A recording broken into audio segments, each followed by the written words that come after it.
Okay, so this is an article all about Blizzard's new president. So this could be very important and very insightful into learning about what might the future hold for Overwatch and all the other Blizzard franchises. It says it's by Jason Schreier and Dina Bass. Jason Schreier is a very good journalist who has often reported a lot of important information on Blizzard-related things. So this should be very insightful. Let's see what we can learn about any clues for what the future might hold. So it says here, Blizzard's new president, Johanna Faries, is a former Call of Duty NFL executive, replaces Mike Ybarra, who left the video game company last week as part of mass layoffs under new owner Microsoft.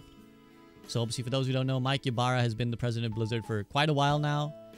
And there's a little bit of question as to how he left, because not long ago, like at the last BlizzCon, people were like, are you going to leave when the Microsoft merger comes through? And he was like, never. They're going to have to drag me out of Blizzard. I love Blizzard. And then lo and behold, like a few months later, these mass Microsoft layoffs, and Mike Ybarra is all of a sudden like, oh, I think I'm gonna, I've made the decision to resign. Which makes it really sound like I think they wanted him gone, like they cut him out and just told him, hey, you can say you resigned. Just say you resigned and off you go. So yeah, I'm not super encouraged about the Call of Duty tag, but let's see. Or NFL. I don't know much about NFL, but those don't sound like great things I want as the experience for the new Blizzard president, but let's see. Okay, so video game developer Blizzard Entertainment has appointed Johanna Faries as its next president, the first new leader of the studio since Microsoft Corp purchased its parent company Activision Blizzard for $69 billion, which again, lest we forget, in the light of these layoffs, which, couldn't have cost anywhere even in the vague vicinity of this money, like wouldn't even have cost more than a few million for the companies, $69 billion takeover. Faries, previously general manager for the Call of Duty franchise at Activision, will succeed Mike Ybarra, who left the company last week amid mass layoffs. Faries started at Activision in 2018 as head of Call of Duty esports. She previously spent nearly 12 years working at the National Football League, so the NFL. The appointment of an Activision executive as Blizzard's chief may come as a surprise to many employees. Before the acquisition, the makers of World of Warcraft had faced significant tensions with Activision executives over the length of time it took to develop games, among other issues. Former Activision Chief Executive Officer Bobby Kotick. There should be like we have to like spit when we say the name Bobby Kotick now. There has to be like some sort of like curse. Bleh. Had pushed Blizzard to be more predictable in the mode of the Call of Duty franchise, which releases a new version of the series every fall. Faries appeared to acknowledge this conflict in a note to staff on Monday, writing that Activision, Blizzard, and King are decidedly different companies with distinct games, cultures, and communities. It is important to note that Call of Duty's way of waking up in the morning to deliver for players can often differ from the stunning games in Blizzard's realm, each with different gameplay experiences, communities that surround them, and requisite models of success, Faries wrote.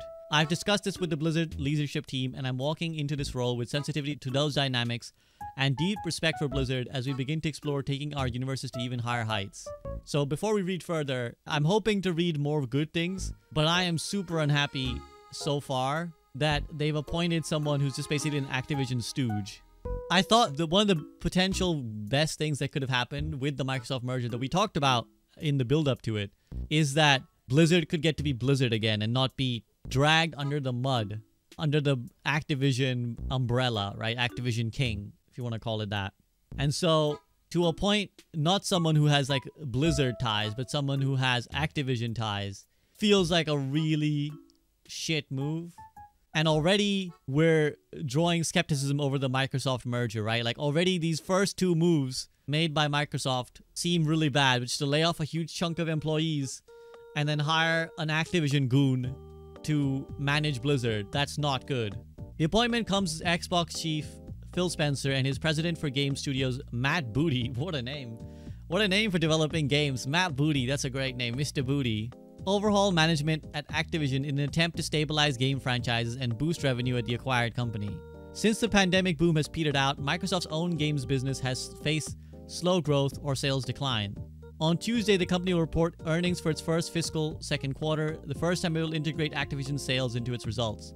The delay in obtaining regulatory approval for the Activision deal has slowed Spencer's ability to implement plans to address issues around morale, management, and game development at the studios Microsoft acquired.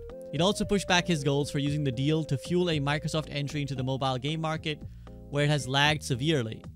Last week, Microsoft laid off 1,900 video game employees, many of them in Activision, causing further upheaval among an already shaken workforce. Current Call of Duty Vice President of Product Management Matt Cox, so many Matts about, will replace Ferries as leader of that franchise, Microsoft said. Ferries will start on February the 5th. She said she'll be on Blizzard's campus in Irvine, California next week and will hold a town hall shortly afterwards. Our commitment to Blizzard remains strong, Booty wrote in a note to staff. We are dedicated to helping the studio reach its full potential and are confident that the teams will continue the current momentum of building great games. This is not good. I'm not gonna lie. So far, I'm not very happy with what we've read. So, unfortunately, what this suggests is that nothing significant is changing. So far, what's happened is the developers have been absolutely traumatized by horrendous layoffs, right? Like weeping, vast layoffs.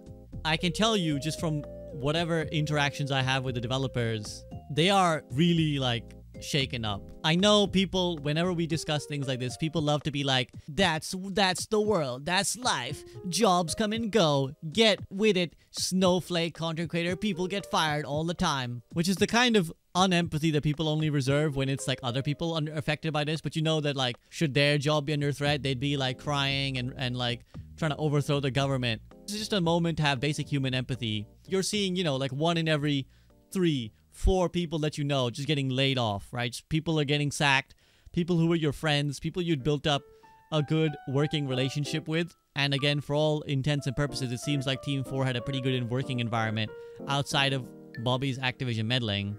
And you're kind of like still unsure because the way it was done, there was the public announcement and then everyone who worked at the company was unsure if they would be laid off. They had to like wait to find out. So they're kind of living in this fear. They're like, shit, am I going to get laid off? Am I going to get laid off? They probably still feel that way because this is probably not a time where you feel very secure in your job. Some people are in these complicated transitional periods where they've been told they're going to be laid off, but they're not gone yet. And they have to keep working at the company for a little bit longer. So it's just like a really shitty environment already for the workers. And now they're appointing a Blizzard or an Activision stooge to the head of Blizzard. I just cannot imagine that this person would have climbed high in Activision without being some sort of like Bobby Kotick suck up. She was general manager for the Call of Duty franchise, which in of itself is not a great vouch because the Call of Duty franchise has not been particularly well handled. Like Call of Duty, I feel like has gone from a ubiquitous household game that like when I was growing up, when I was in my teenage years, everybody played Call of Duty. Like every single person, every kid I knew, even the ones who didn't care about gaming, basically all the boys loved Call of Duty.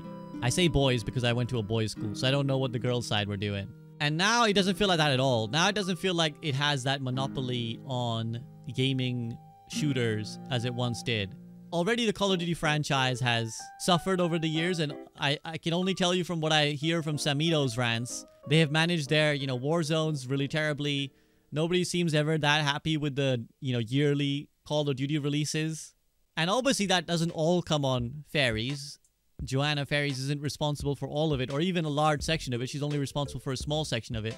But I am deeply skeptical about anyone who was trusted by Bobby Kotick, basically. Anyone who was like, Bobby Kotick got their vouch. I'm not too thrilled about them. And I'm just not very happy that the idea that they've appointed someone who isn't internally from Blizzard.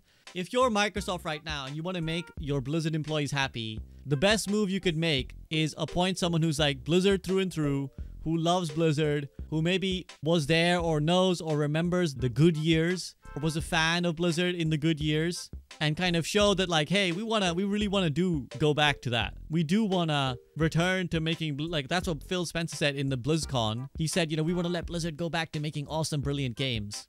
So the fact that that's not the direction they took, they went with Activision crap, does not encourage me a lot. Johanna Ferries pays lip service to the idea that, like, we know that the Call of Duty team is different from the Blizzard team, right? And yet, we've hired a Call of Duty person.